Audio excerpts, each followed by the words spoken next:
So I'm here with Avivah Wittenberg-Cox, who's the CEO of 21st and an advisor to global CEOs, leadership teams, and executive committees in over 40 countries. And I want to start, can you tell us a little bit about your work and why this kind of shift to focus on longevity?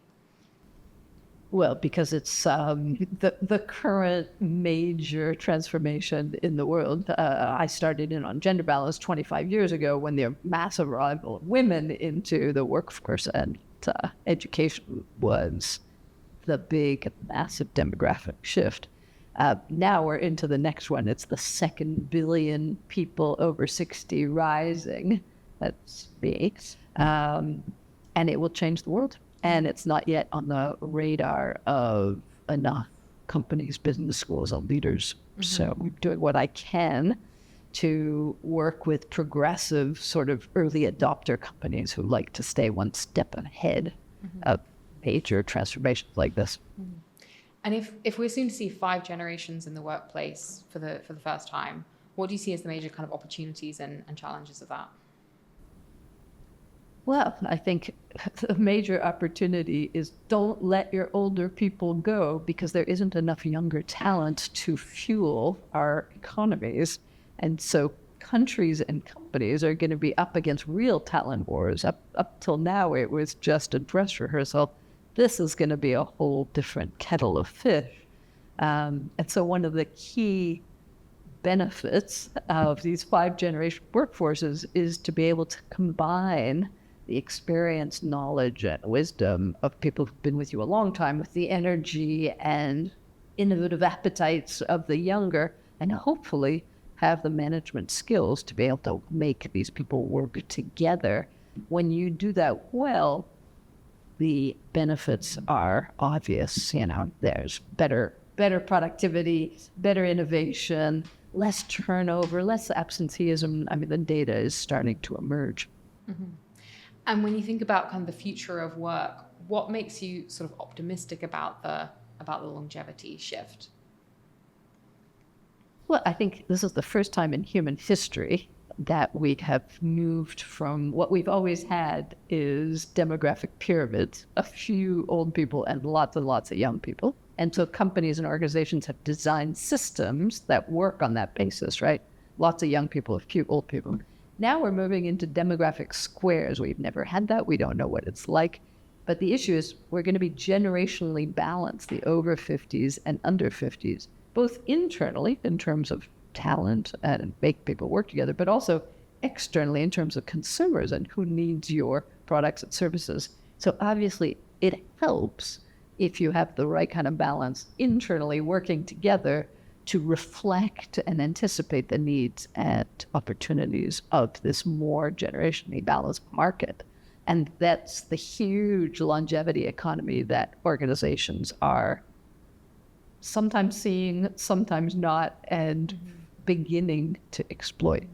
It's massive. It's trillions and trillions of dollars, and it's everywhere. Every country, every company is both aging and rebalancing demographically. Mm-hmm. So companies who get on the bandwagon and leverage that shift will be well ahead. And for organizations that don't, what's at stake? Well, I think typically what you're going to see is they just keep to the old pyramid structure, right? So they let people retire at 60, they lose a lot of knowledge, they find it harder to recruit young people because there are fewer of them. There's a brain drain. They'll have lots of young, cheaper people inside who don't necessarily understand a consumer market that's aging. So there's a mismatch between the talent and the opportunities. And so they're going to be losing, money, opportunity, and tapping in knowledgeably into this whole longevity economy moment. Mm. So there's a big picture of what it looks like kind of for organizations. How about for individuals? What does the longevity shift mean for individuals, or what could it mean? Yeah, I mean, it's huge. Again, it's huge and massive. So we've all been brought up, most of us, on this old 3-step way of life, that you learn, then you earn, and then you retire. And that's already obsolete. It's obsolete, even for me, at my age. And so I think I suggest we have to start thinking new models. I talk about the 4-quarter life, where every piece of life is going to change because we're going to be living towards 100. Half the babies born today will live to 100, which is a shocking transformation from just a century ago, where the average life expectancy was more like 46. So what does it mean to individuals when, education will probably be multi-form? You won't just learn in your early 20s. You'll probably be back learning, hopefully, every decade. What does it mean when you turn 50 and you still have 50 years of life, which is what a lot of midlifers are just waking up to? And you might have a whole nother suite of careers. So we're all going to be working at least into our 70s, given the dire nature of our pension systems. So young, whatever age you're at, you're looking at careers that are going to be much, much longer, that are going to be much more of a marathon than a sprint. And so what we need to be thinking about, they will also change much more often. You're less likely to have the sort of 1 or 2 careers for life. You'll probably be up at the 6 to 10 sort of constant evolution, with new trends emerging, new specialties that don't even exist today, but that change will be more rapid. So I think the key for individuals is to become what I call good transitionists, to know how to change regularly and often in a not exactly planned way, but not a shocked way. Not a, I just got fired, I need to find something else to do with my life, but to understand that you're going to want to be able to change what you do, how you do it, and who you do it with, probably somewhat routinely, and understanding what skills you need to do that well will be key. This potential of longer lifespans, as we consider it, obviously brings people to the questions of, well, this possibility isn't kind of evenly distributed, and it's also something that is different from the kind of the health spans of our lives. So when you're working with people on this possibility, how does it also bring them to consider the kind of problems or challenges that they might be getting to grips with in the world, in terms of how health and lifespan are unevenly distributed, and also that gap between the kind of the lifespan and the health span for an individual? So I think generally the news is a little bit better, I think, on that front than people think. I think lifespans have been steadily increasing globally, not so differently, right? But globally, and really there are only 2 countries where that has hiccuped. And that is, surprisingly, a lot of people will be surprised to hear, the US and the UK, for a number of reasons I'm going to. So lifespans are going up. Health spans are also going up. They're tracking, in some places narrowing. But yes, one of the key issues is it's very unequal economically. So it's unequal inside countries and it's unequal across countries. So, rich societies have had much more time to age. They've aged slower over longer periods and have built up systems like pensions, healthcare at the end of life to compensate. A lot of younger developing countries are going to struggle to get those infrastructures. And so, but they're still fast aging.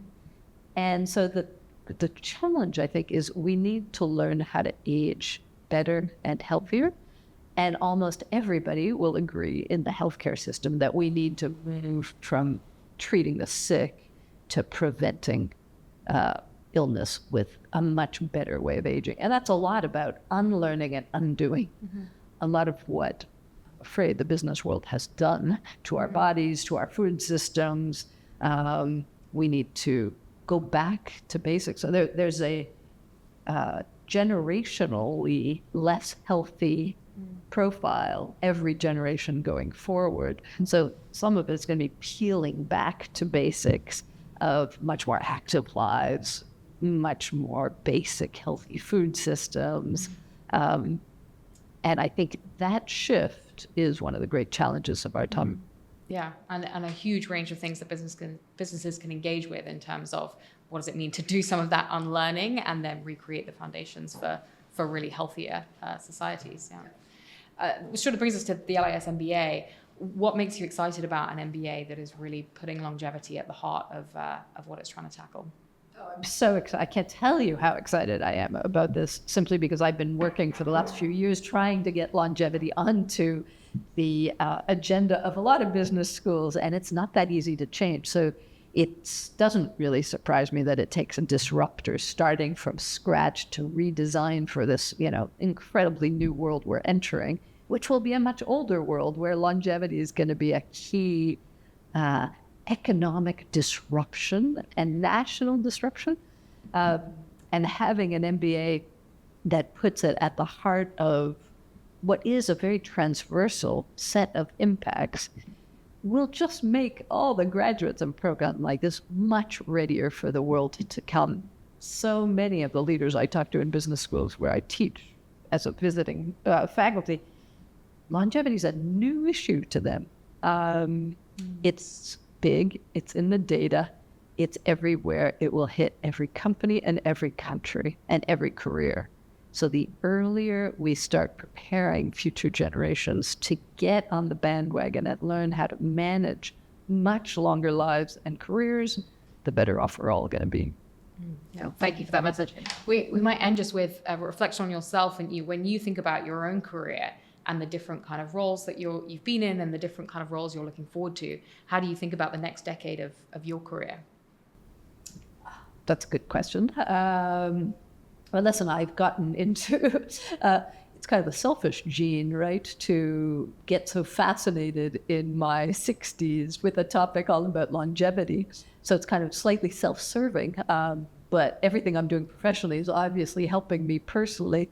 And I was really talking about retiring, like a lot of my friends, when I was moving towards 60, until, I read this book, The 100-Year Life, that you might have read by Andrew Scott and Linda Grattan. And I said, I can't retire. This is like the whole next transition demographically after having worked on gender balance for 25 years. It's like, oh my God, here we go again. And I launched into this whole longevity and demographic shift. So it's had a very direct impact. I don't think I need to get off this bandwagon probably much before 70. I'm giving myself till 70 to do that. And I have a few other side hustles that I've learned from the young. You always want a side hustle, right? So I do a lot of writing. That'll be my next career after this one. Brilliant. Thank you. Well, yeah, on that point of both intergenerational learning and remaining engaged and thriving at work, thank you very much for speaking with us and for being part of the LIS MBA. Can't wait. My pleasure.